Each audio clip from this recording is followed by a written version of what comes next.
Hey everybody, you're watching CAD Roll Hunter, and this is the final episode, episode 3 of Monte's Hoard.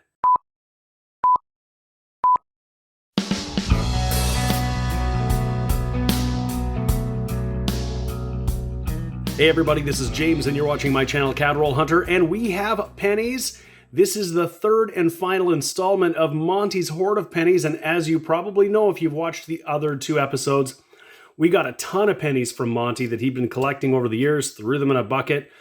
We got them all rolled up and we're going to go through them and see what we can find. So far, we found some lots of good stuff. We found wheat pennies, we found some foreigns, we found some oldies from the 40s, the 50s, the 60s. We found a few cool varieties. Who knows? Anything goes in pennies. We just want to dig in and see what we can find in these pennies that we got from my subscriber, Monte. So I've laid down roll number 1 and we've got a US penny on the end, and we expect we're going to find a bunch of these. We found a bunch in the other two videos. 10 bundles we've gone through so far. So 2 full boxes. This is our third full box, 5 bundles of 10 rolls each. And we're also going to be separating out all the copper, both Canadian and US, and I can actually already see an older Canadian a little bit behind there. So we'll take a look and see what this is. It is a 91, that is a zinc. We'll just toss it aside. We're going to be putting all the copper into the copper bin. And here's an oldie. Oh, and there's a very oldie behind there. So we've got a 1961. We got a strong start so far, a laureate portrait. And we've got ourselves a wheat penny. So let's take a peek and see what this is. This is a 1956, maybe? Denver. Let's put it under the scope just to be sure. And there it is confirmed. That's a 1956 Denver. So we've got a really strong start here already. I'm in roll number 3. I've got a 1978 under the scope. One of the varieties we're looking for are these double date varieties. They're really dye deterioration. So they're not double dyes, but this is the double 7-8. You can see a little bit of dye deterioration doubling at the base of the 7. And at that 8, if I kind of rotate it around, you can kind of see that there. Pretty neat. There are some that are far more pronounced that are really cool to find, but something to look at, something interesting to find a variety. In your 78s, 79s, you might find it in the 70, you might find it in the 69. There are a bunch of years that feature this kind of dye deterioration doubling. Just towards the end of that roll, I got a pretty nice looking 1979. Still has a lot of its mint luster, but if I put it under the scope, we can see here that it is that variety with the double 9. You can see that dye deterioration doubling on the base of that 9. So that's a cool find. It feels like it's been a bit of a slow start. We're in roll number 5 and we finally got our second laureate portrait. And this one is going to be a 1964. Roll number 6, we got another wheat penny. This one looks old. And I hate to ever say that out loud because I don't want to jinx it. And often I am wrong, but it does look pretty slick. If I can get it to focus, let's flip it over. And it is old. Look at that. That is a 1919. That is a 104-year-old coin. American penny in our Canadian penny hunt. That is awesome. Roll number 8, we've got a coin with some gunk on it, but it's going to be a laureate portrait. Maybe we can get that off. I'm not sure what it is, but it is a 1964. And there is Queen Elizabeth II. Same roll, just a few coins back, and there's another one. Third laureate portrait in this roll. We're going to have to flip it to see what the year is. And it's our third 1964. Still in that same roll, and there's another 1979 with doubling under the last digit. You can find them with doubling under all of the digits, or even just that last one. And that's how it tends to be. It's either a 9 or a 7-9 or a 9-7-9 or the full date. It seems that dye deterioration really started towards the center of the coin and moved out.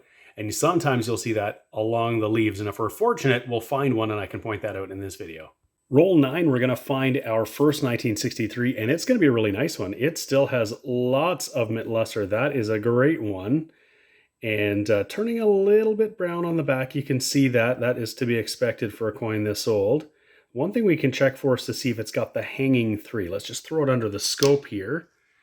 And let's take a look and see. And it does. It is a 1963 hanging 3. And you can see that die clash right here. We could see it really clearly for a moment.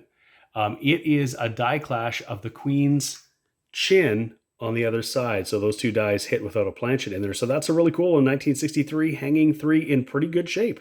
Roll 10, another 1964. This is going to be our 5th 1964 so far in the hunt. Still in roll number 10, there's another laureate portrait. We haven't found a King George VI yet. That would be good. And this is our 6th 1964, a very common year, of course.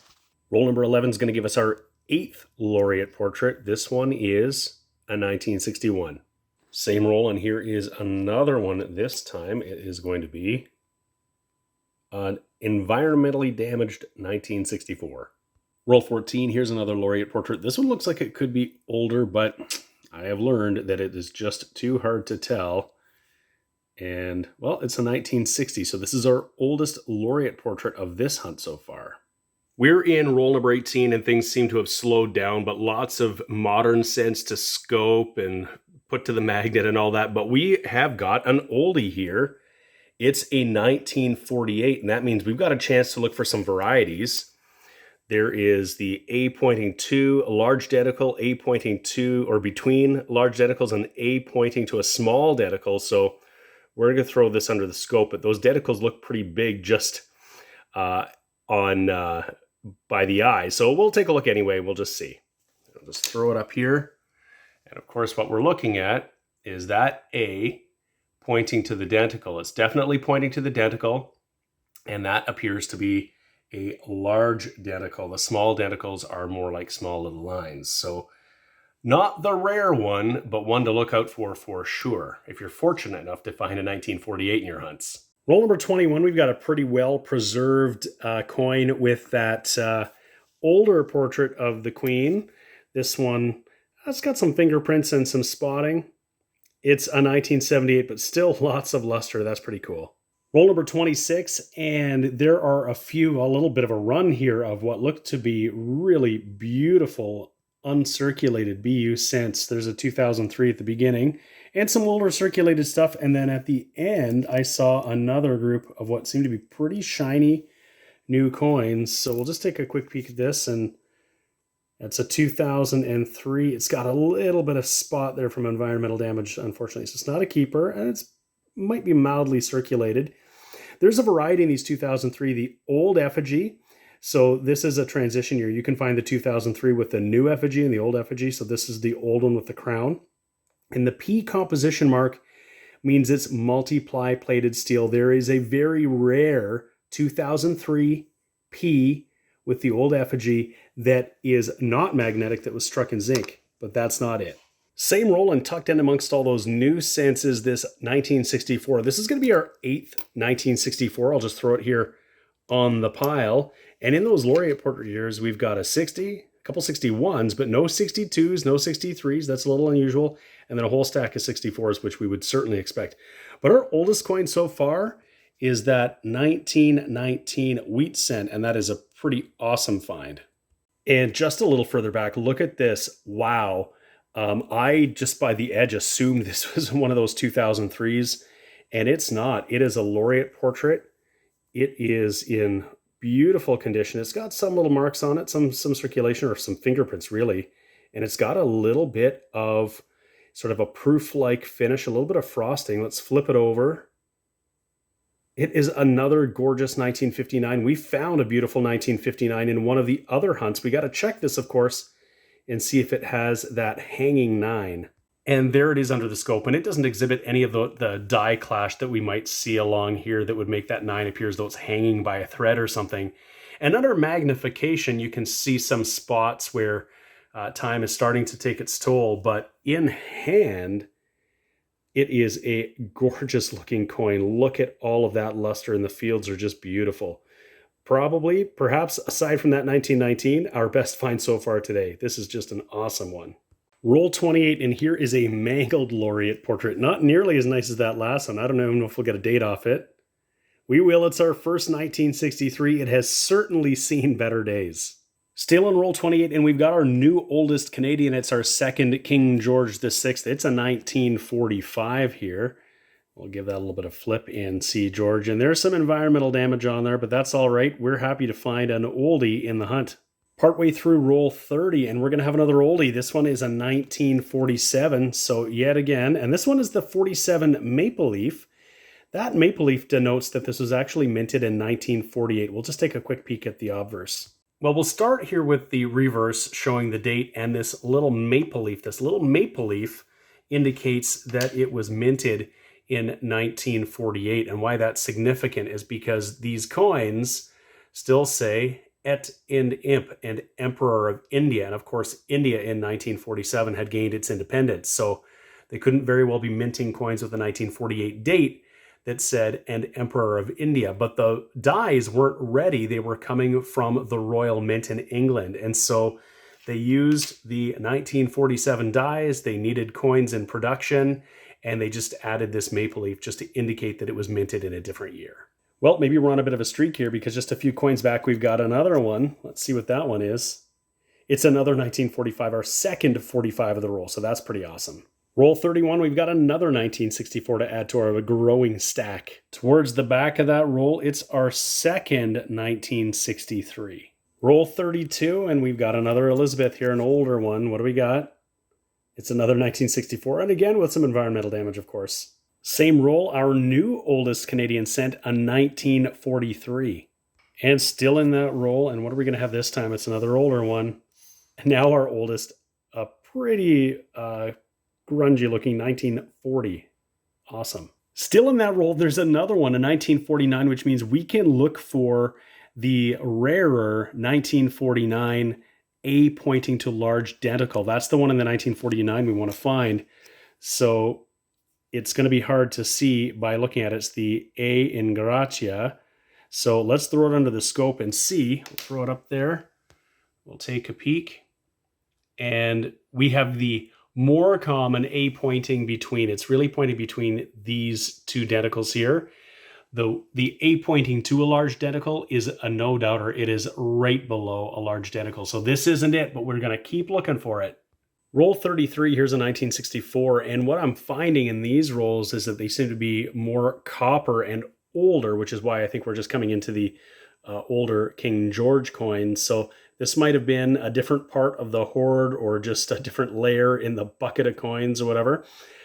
So you never know what we're going to find in here. Hopefully we'll find some more Wheaties, maybe some more older Canadian cents. That'd be wicked. Roll 34, our 12th 1964. Roll 35, we're going to have a 1961. Still in that roll, we've got another wheat cent. It's got a little bit of a debris on it, and there's some junk in the roll here, but let's flip it around and see what we've got. That's a 1944S. That's a San Francisco one. I don't think I see very often. I'm going to have to look it up and see. It's probably common, but that's a cool find. So there it is. Definitely a San Francisco minted 1944. Very cool. And still in there, further back, it's got some damage on it, but it's a 1957, the first 57 we found. Roll number 37 is going to have some debris in it, but it's also going to have a pretty nice looking laureate portrait coin. Definitely brown in appearance, but not as brown as others. It's another 1964. Here is a wheat cent that looks pretty slick. I can't actually make out the date at all just by looking at it. So let's see if we can get a closer peek. And I think this is going to be another oldie. That looks like a 1918. We're going to have to put it under the scope just to confirm. And there it is. That is pretty awesome. Definitely a slick wheat cent. But again, it's another 100-plus-year-old coin, a 1918 in this bucket of Canadian coins from Monte's Hoard. Awesome. Roll number 38. We got another one. What's this one going to be? And you can see how filthy my fingers are getting from handling these. It's a 1960, and some of these coins are pretty dirty. Roll number 40, another 1949, so another chance to look for the A pointing to large denticle. So let's take a peek, throw it under the scope there, and see what we've got. And this is once again the A pointing between the large denticles, so this is the more common variety. But another King George VI in the 40s, that's pretty cool. And just three or four coins behind that one, another 1964 as I fumble it around here.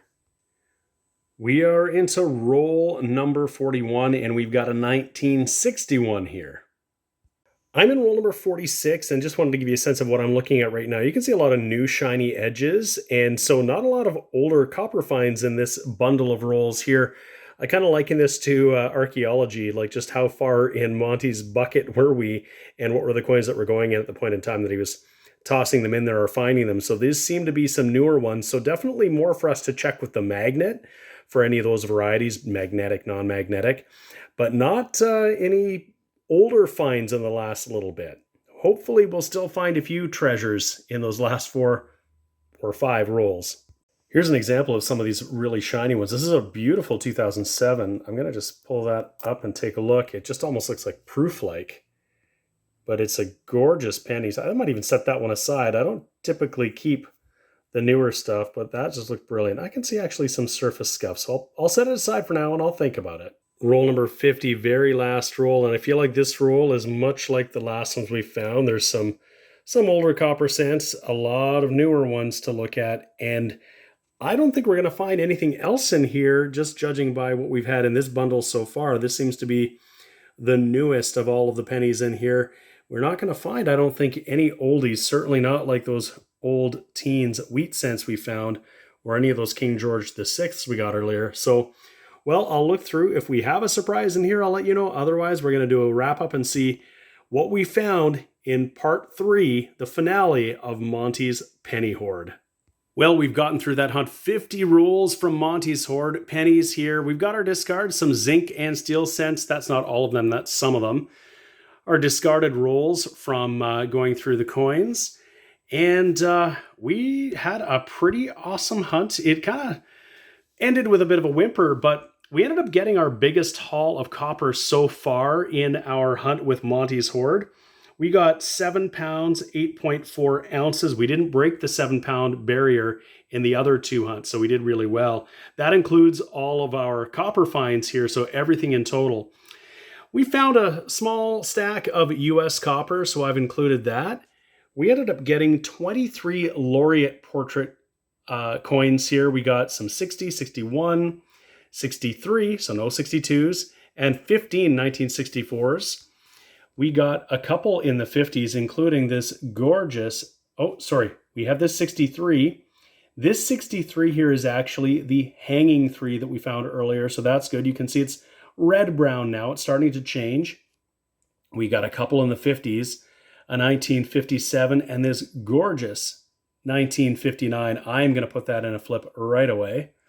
Some other things off to the side here. We got a few nicer modern examples. We got a small stack of really gorgeous looking 2007, some 2006s, a nice Lincoln zinc cent. We got some varieties. We got some 78s and 79s with that dye deterioration doubling. Getting back to our older finds, we did get some King George VI. We got a 40, a 43, a couple 45s. We've got that 47 with the maple leaf that was minted in 48. One that was minted in 48 and bears the date 1948, and a couple of 1949s. None of these 3 were the rare varieties for those years.